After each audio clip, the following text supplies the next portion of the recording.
Right, Ken, you're sure this spec sheet is for this guy, yes? Absolutely. 100%? Yes. Okay. Hello guys, welcome to another episode. The Smart Brabus now has 19 19-inch wheels.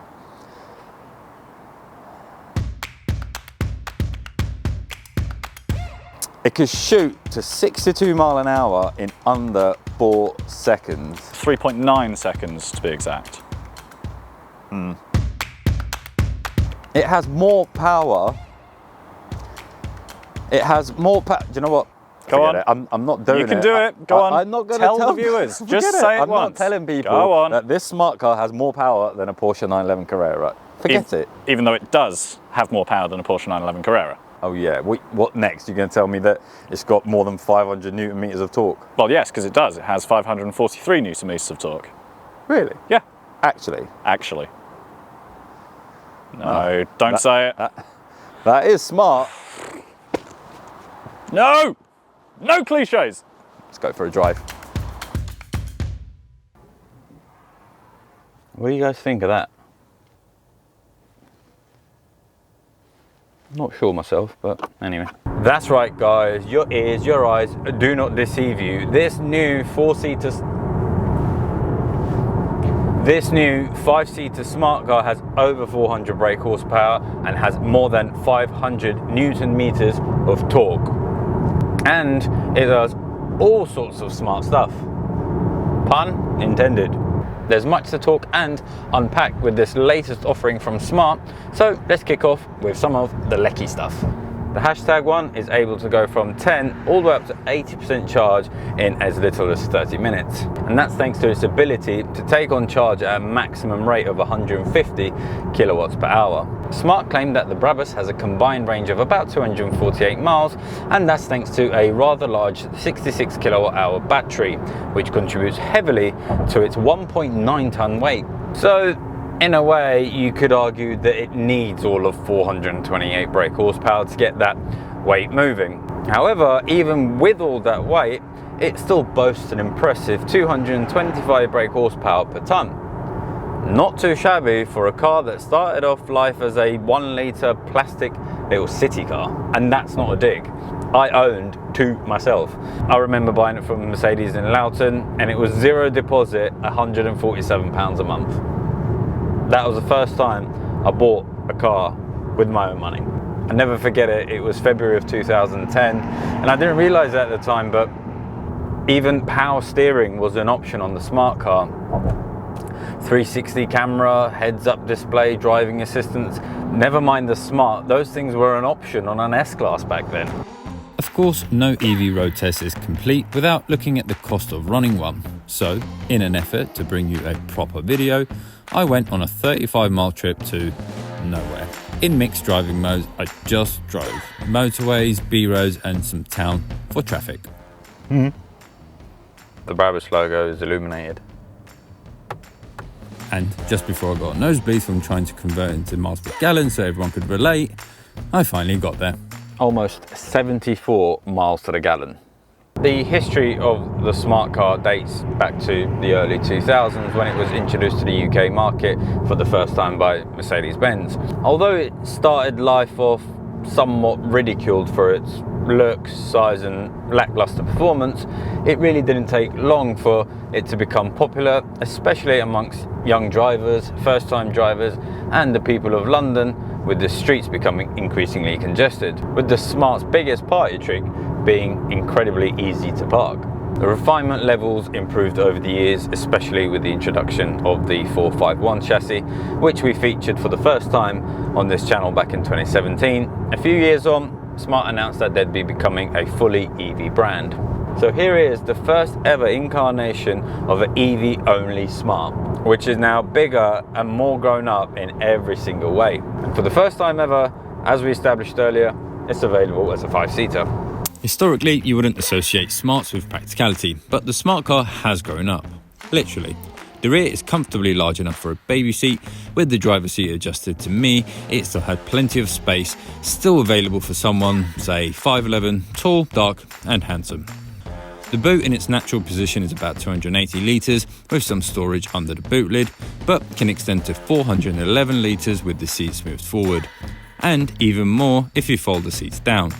There you go, Mr. Anderson. If you need to put your wheelchair in, a Smart #1 is a perfectly viable option with the seats edged forward. The Brabus is the top of the line when it comes to the different trims available in the #1, and it has all the options that you could ever expect in a car of its size. These include a 10-inch heads-up display with snow mode, a microfiber suede trim all around the interior of the cabin, including steering wheel, 64-colour ambient lighting, panoramic glass sunroof, Cybersparks LED headlights, pop-out door handles, gesture tailgate, rain-sensitive wipers, heated electric seats, high-end sound system, adaptive cruise control, a 360 camera, and a pet mode to leave a note for passers-by when you have a pet in the car. With the only cost option being the matte paint. And although it's tiny, it does have a little frunk as well.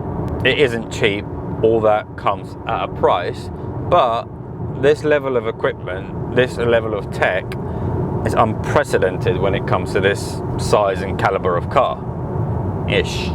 Just ignore the Chinese stuff for a minute.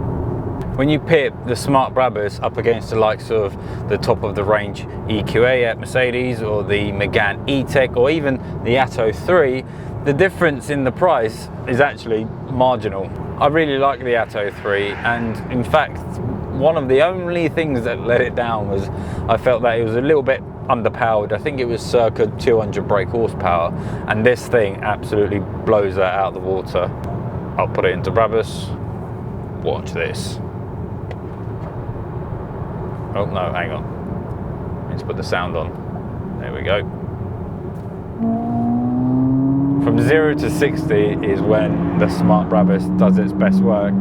Like most EVs, once you get to the top end of what it's able to do, that's when you start hitting the limiter, if you like. But I'll tell you what, if you're a Smart 4.2 owner, or have been, you'll know very well about being bullied off the road, because people drive right up to your bumper, expect you to move out the way because you're in this tiny little 70 brake horsepower car. Well, not anymore. And let's face it, it's £43,000, but more so it's X amount deposit, X amount a month. Most of us are probably going to lease a car like this. If you'd like to find out how you can test drive one, or even talk to someone about buying one, hit the guys up at Mercedes-Benz Hertfordshire. I'll leave all their details in the description box down below. And while you're down there, don't forget to give this video a thumbs up if you've enjoyed it, and subscribe so you don't miss any future videos. The interior has had a complete overhaul, and gone are the cheap feeling tacky plastic bits, and it's been replaced with, well, other plastics, but it's a much nicer feeling plastics. And there's some leather around here. This all feels much better than what I'm used to. Look at the steering wheel, half Alcantara, half leather. The door handles, the grab handles feel really modern and well sculpted, and it's clutter free, and there's lots of sleek lines and curves, and it makes it feel incredibly modern and not at all cluttered. And I know I have this thing where I have a problem with too many screens, and this interior has got this main event, which is the screen, and it's huge, but you have all this surrounding it, and it's sculpted, and it feels like a lot of effort's gone into creating this lovely cabin. The screen up front, for example, it's just a tiny little horizontal screen, and it's got the essentials on there. It's got the speed limit, your speed, your range, your battery, some driving aids to let you know that there's cars around if you're not looking on the road, the time, and a trip computer. And it's not overshadowed. It's not like there's a massive screen here and another massive screen here. And if you don't even want to look down there, then you've got the 10-inch heads-up display, and it tells you your speed and what the speed limit is on the road that you're driving on. All very nice. For example, you've got some main event buttons here, hazard lights, demister for the front and the rear, the driving mode where you can select between eco, comfort, sport and Brabus, which we'll get onto a little bit later. And you've got the auto button on the aircon. The good thing, like we're seeing with a lot of cars, the air conditioning lives permanently at the bottom of the screen. Again, I'd like there to be physical dials just to be able to switch that easier. Again, when I'm driving, I have to really concentrate and look and locate the little plus signs and hit those if I want to increase or decrease the temperature. In here, lovely little pocket. You've got a wireless charge pad here. I'm not a great lover of charge pads. I prefer to physically connect my phone up to a cable, which you do have a couple of USB Type-C ports here. And the good thing is you can switch the wireless charge pad off, which I do. It overheats the phone. I don't think it charges it particularly quickly. Not a fan. And then you've got a couple of cup holders down here, and you've also got a bit of storage in there, and it's ventilated, which is quite cool. Down here you've got plenty of storage. You've got to be careful because things, I mean, it's quite deep, so I doubt things will roll out, but it'd be good if there was some sort of protection maybe, or just a strap to hold things down. Other than that, the interior is top tier. Speaking of the infotainment system, it's all quite fun, a bit congested, there's a lot going on. It takes a little bit of time to get used to it all, but it is quite fun, and there's lots, as I say, there's lots you can do. And you've got this little fox here which acts as your little assistant, and you've got things like hello smart. What would you like me to find for you now? Turn up the heat to 20 degrees. Okay, setting the temperature to 20 degrees. The car's a lot more advanced now, it's a lot more refined, it's a lot more grown up, and it's a lot smarter. Yep, I went there. But it hasn't lost that fun aspect of a smart car. Obviously it doesn't feel as light and as nimble as the 4.2s of the past, but it is still incredibly nippy and very actually characterful for an EV, which is not something that you generally associate with electric cars. But I like how much you can customize everything, especially in the menu here. You've got a lot of options to switch things off, to alter, for example, the sound coming back, the weight of the steering, and of course the different driving modes.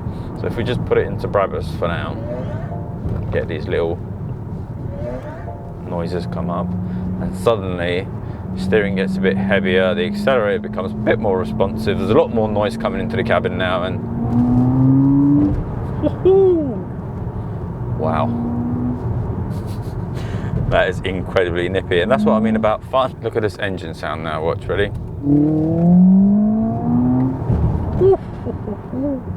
That is so powerful. A smart car has never moved so quickly, ever. In terms of the different driving modes, we've got Comfort, which is your default mode. That's your day-to-day driving. We've got Sport for when you're feeling a little bit more enthusiastic. We've got Eco for when it's squeaky bum time and you're running out of charge. And then we've got, of course, the almighty Brabus mode, when you feel like putting some German counterparts to shame. After living with the car for a few days, I got to know it a little bit better, and there were things which annoyed me slightly.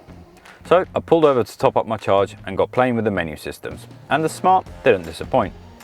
One of the things was that each time you put the car into park, the door handles popped open, which is okay, except sometimes you might want to sit in the car whilst you wait for someone, for example.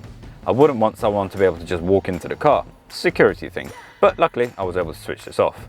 The blind for the panoramic sunroof would close every time I locked the car, but wouldn't reopen. So again, I was able to turn this off for it to remain open. Driving in country lanes means that sometimes by avoiding big puddles or cyclists, you have to cross the white lines, which causes the lane departure system to activate.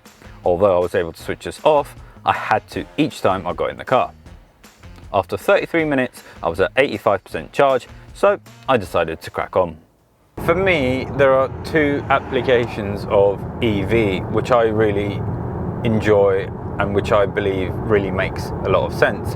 One is your Rolls-Royce caliber of car, and the other is your city car, such as the Smart.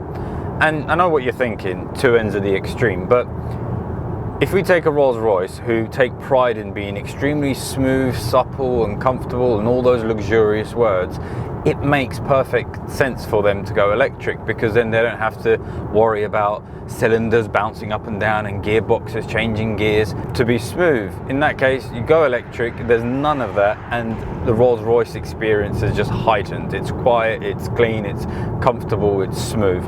All that good stuff makes sense. Let's face it, most of Rolls-Royce trips are in and around big city areas. And then you take the Smart car, which operates in big congested city roads. So when you're not moving a lot, there's no smog, there's no engine idling.